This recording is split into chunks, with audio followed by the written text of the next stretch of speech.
इस वैदिक संस्कृति परिवार के माध्यम से हर घर में गुरुकुल परंपरा को बढ़ाना ही हमारा उद्देश्य है, जिसमें प्रश्नोत्तर के द्वारा हम हमारी सनातन संस्कृति के ज्ञान को समझने का प्रयास करते हैं।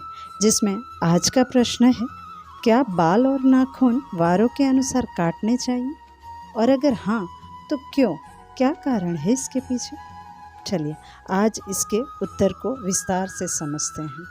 हमारे शरीर में 7 धातुओं का महत्वपूर्ण स्थान है, या यूँ कहे हमारा शरीर इसी 7 धातुओं से बना हुआ है, जो है रस, रक्त, मांस, मेद, अस्थि, मज्जा और शुक्र। चरक संहिता और सुश्रुत संहिता के इस श्लोक के अनुसार केश, दाढ़ी और नाखूनों को काटने से अनेक लाभ होते हैं। सौंदर्य की वृद्धि होती है, लंबी आयु होती है और बल की भी वृद्धि होती है। इसका अर्थ ये हुआ कि बाल, दाढ़ी और नाखूनों को समय समय पर काटना चाहिए। इसे उदाहरण से देखें तो हमारे 16 संस्कार में से चूड़ा कर्म संस्कार, जिसमें हम बच्चे का पहली बार विधि विधान के साथ मुंडन करते हैं और मुंडन के पश्चात उन बालों को गोबर में मिलाकर जल प्रवाह करते हैं। और ये भी कहते हैं कि नाखूनों को काटकर इधर उधर नहीं फेंकना चाहिए। अब इसके पीछे के कारण को समझे तो इसके पीछे तंत्र जुड़ा हुआ है, क्योंकि प्राचीन समय में नाखून और बालों से उच्चाटन की प्रक्रिया की जाती थी, जिसका विधान अथर्ववेद में मिलता है। इसीलिए कहते थे कि नाखून और बालों को इधर उधर नहीं फेंकना चाहिए और ना ही सूर्यास्त के बाद इसे काटना चाहिए।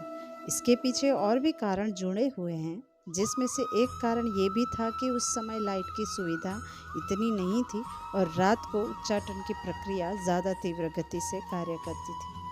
तो हमारे पूर्वजों ने समय और परिस्थिति के अनुकूल जो भी नियम बनाए थे वो हमारी सुरक्षा और सुविधा के लिए बनाए थे। तो अब प्रश्न ये आता है कि इसमें तो वारों का उल्लेख नहीं है, तो फिर वारों का उल्लेख कहाँ से आया है। इसके उत्तर के लिए हमें स्वर विज्ञान को समझना होगा।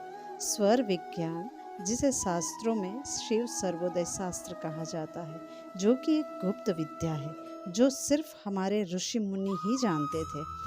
अब स्वर विज्ञान के अनुसार हमारे अंदर 3 प्रमुख नाड़ियाँ आई हुई है, जिसे हम ईड़ा नाड़ी यानी चंद्र स्वर, पिंगला नाड़ी यानी सूर्य स्वर और सुषुम्ना नाड़ी आई हुई है, जिसमें चंद्र स्वर जल से जुड़ी हुई है, या यूं कहे चंद्र स्वर की प्रकृति ठंडी होती है और पिंगला नाड़ी यानी सूर्य स्वर अग्नि से जुड़ी हुई है, जिसकी प्रकृति उग्र होती है।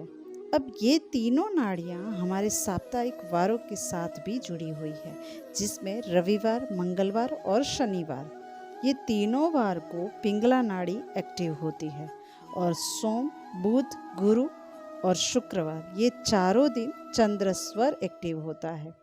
और नाखून और बाल काटना ये सूर्य स्वर के कारक कार्य है, इसीलिए हो सकता हो ऐसे नियम बनाए गए हो।